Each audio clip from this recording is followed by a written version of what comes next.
when a woman menstruates in those days and times, the women were not allowed to step into their home, into their kitchens. They're not allowed to cook. We also didn't have television set at home, and I had not seen a sanitary napkin ad. It was a Sunday, and as usual, I was playing in my building compound in a small suburb called Chembur in Mumbai.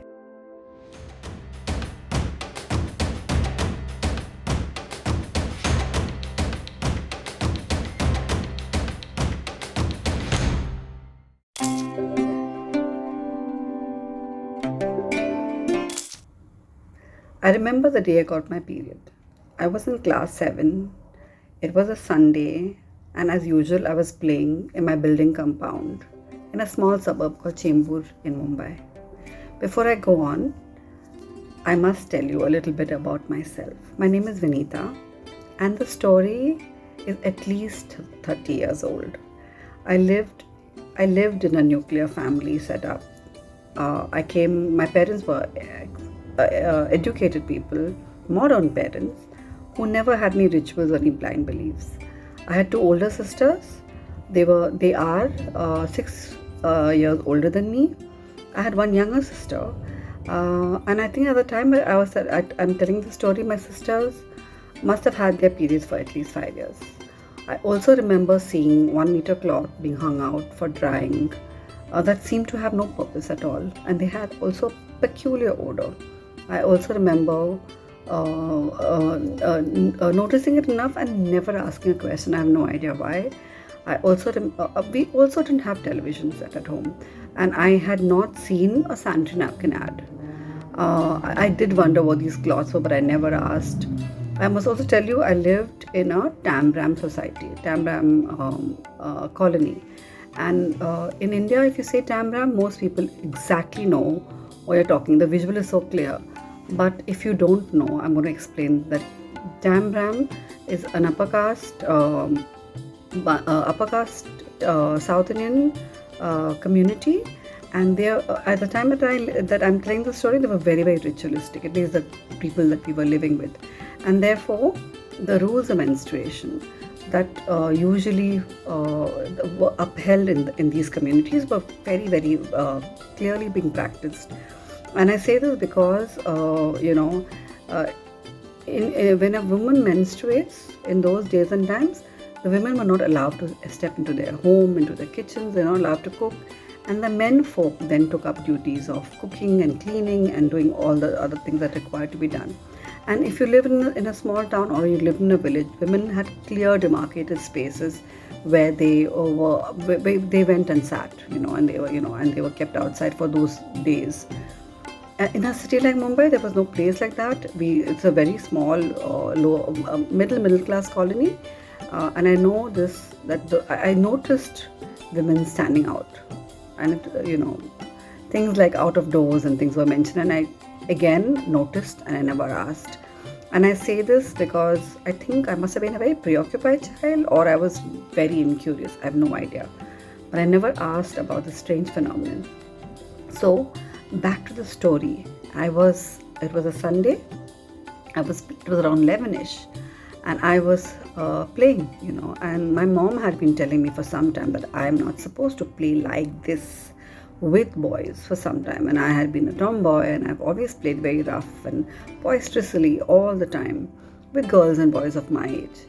I remember that day that I had been having cramps, and when I was caught in some game, I remember climbing up high on the building wall and sitting there on top, and my stomach cramps had been increasing, and so when my mom looked out of the apartment we were living in, and she looked disapprovingly, and she called me back home, which she does most of the time she would do, and I would always ignore.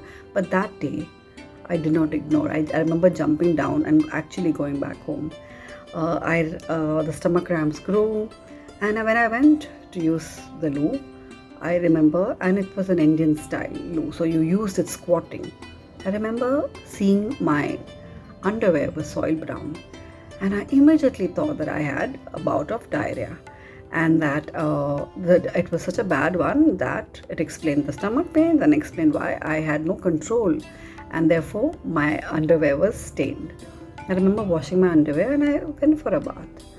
This brown discharge went on and I kept changing my underwear. And by evening, I realized it wasn't brown and it wasn't loose motion. It was coming from my vagina. And by then it had turned red, right? I was bleeding. I would wipe myself and wash my underwear, and to my horror, it would not stop. I remember checking as much as I could if I could see if I'd cut myself or what I had done. And to my astonishment, there was no cut, and yet the blood would not stop. Every time I wiped myself, it was red. So I decided I was dying. I was dripping blood, and obviously I would soon die.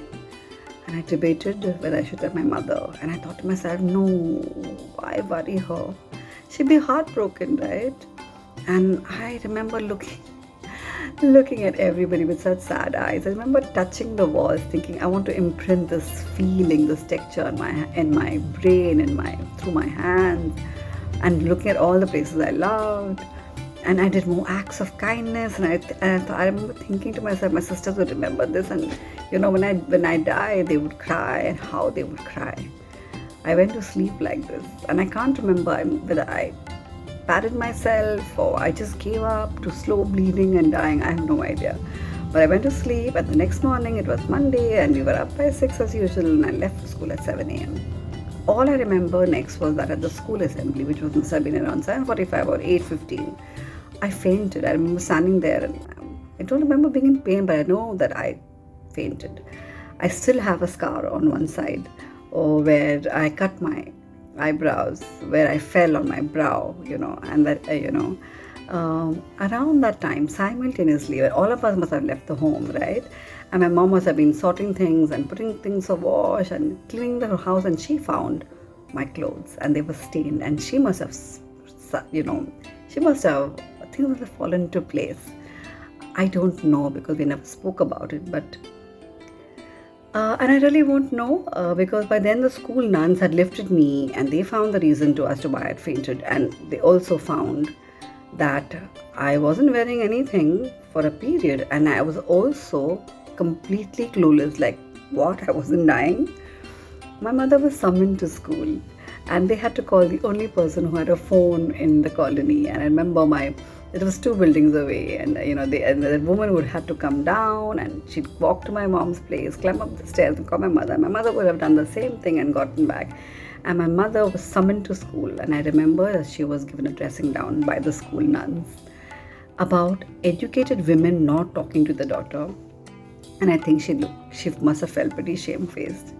Did she come back home and explain about the birds and the bees? No. I was told, I think she must have been so embarrassed, because she told me with literally gritted teeth that I was having something called a period, and I would bleed for 5 to 7 days, and that I would have it every month till I died. Horror. I was horrified. And I remember thinking now that was a terrible misrepresentation of menstruation and of its sister, perimenopause and menopause, right? All she told me is that I was a young woman now, whatever that meant, and I would have to stop playing with all these nonsense boys. That's it. Nothing more. And it felt like a total anticlimax. I had this vision of dying, and I wasn't dying. Instead, I was going to now have endless cycles of menstruation, and it really felt hopeless.